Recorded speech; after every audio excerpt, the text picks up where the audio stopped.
Did you know that today is National Irish Whiskey Day? How fun. We've got some ways to celebrate. Joining us now is acclaimed Irish actor Tim Murphy. Tim, before we even began, I saw a bouquet of dead roses on my way into the studio today, and I said, that reminds me of 6 Feet Under. And I know you were on that show, 6 Feet Under. What was that experience like? Because it's my all-time favorite series ever. It's so funny. It was great fun, actually. I had, I was a writer on it, and I had a sex scene, I think, in the bathroom with Rachel Griffiths, as far as I can remember. Yeah. So it was good. It was good. I mean, seriously, you've had such an interesting career, because apparently you're an actor just because you dated some woman who thought you should become one. Then you went back, took some lessons in Ireland, and were a bouncer, and then became like who you are. Like, it's just an interesting path. Yeah, definitely. I've had a lot of different existences, before acting even, and which I can draw on for my acting, and studied acting in Ireland, and then, did a movie in Ireland with an American company, had a summer romance, and returned to America in, about 20 years ago. Is it true that you majored in law and accounting at University College Cork? Sure did. God, you guys have done your research. I did. Yeah. And you have 2 pit bulls. We know about them. You rescued them. I do. I have 2 pit bulls and I had a little fluffy dog till recently. It was my wife's, but that's dead and buried right now, so. Yeah. We want to get to your Irish whiskey, but I also have to ask, because you must know a lot about the way we should be using this today, but is it true you also have a 5-year-old, 6-year-old? I have a 5-year-old, yeah, a 5-year-old and an 8-year-old, Sean and Saoirse. So I started late. There's still hope for me, Tim. There's still hope for me. How old are you? I'm 57. I'm 57. Oh, no.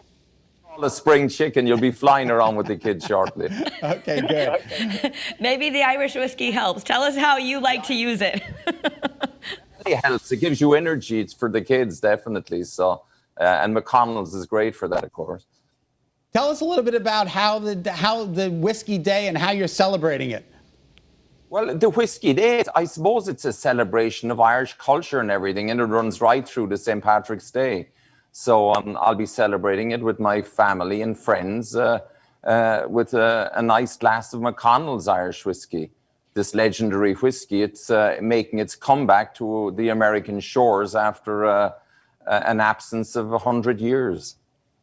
Really? Now, what makes it so special? Like, for those of us who don't know the difference between Irish whiskeys out there, what's it take to make a good one? Well, a good one. I mean, it's aged. McConnell specifically is aged for 5 years in these oak casks, and it's distilled and it's made in Ireland, of course. So it has a smoky, creamy, lovely taste to it and flavor. Why do you think it's making such a renaissance, such a comeback now, after years of being kind of like put behind the bottle of vodka? Yeah. Well, the millennials seem to have discovered the different varieties of Irish whiskey, and they become aficionados. So because of, I think, its drinkability and versatility, it's attracted a lot of customers to this category. I mean, it's, as I said, it's aged for 5 years in these hand-picked oak casks, and it's a lovely blend of single malt, Irish single malt or Irish malt, and grain whiskies. And it's creamy and smoky. It's a great flavor, actually. Well, if you ever come to Hartford, Connecticut, there's a real Irish bar called Vaughn's. Johnny Vaughan is the owner, and they're like you. They know everything about Irish whiskey. I know he makes his own Irish cream. It's probably a great day I'm sure they have McConnell's there. Oh, that'd be great. I'd be looking forward to that one. You can stand me a whiskey, a McConnell's. Okay, so we know we're getting back to your career here. You were voted best villain. Do you enjoy those roles, or do you prefer doing other things? I love playing villains. They're such fun. You just do it with confidence, and very often McConnell's Irish Whiskey will give you that confidence. So it's, Oh my gosh. There's we should get to, since you're there telling us about this, there's actually a little story that people can enter, hashtag share your comeback. I don't know if anyone has a life story as interesting as yours, but tell us about this contest.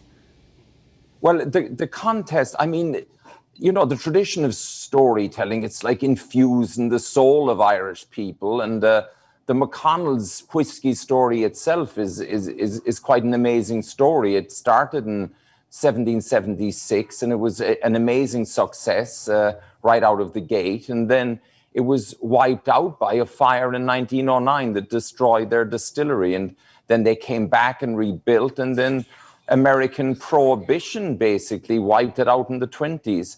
And so in that spirit of the comeback, the great comeback, we're asking people to tell their comeback stories, especially in the, this past year of this hardship and this pandemic. I'm sure that a lot of us have a comeback story and are dying to put that last year past us. So if they want to learn more about it and how to enter it and tell their story, they should go to McConnellsIrishWhiskey.com. Okay. Well, Tim, you've come a long way from putting roofs on houses in the Bronx, and we want to thank you so much for being with us today.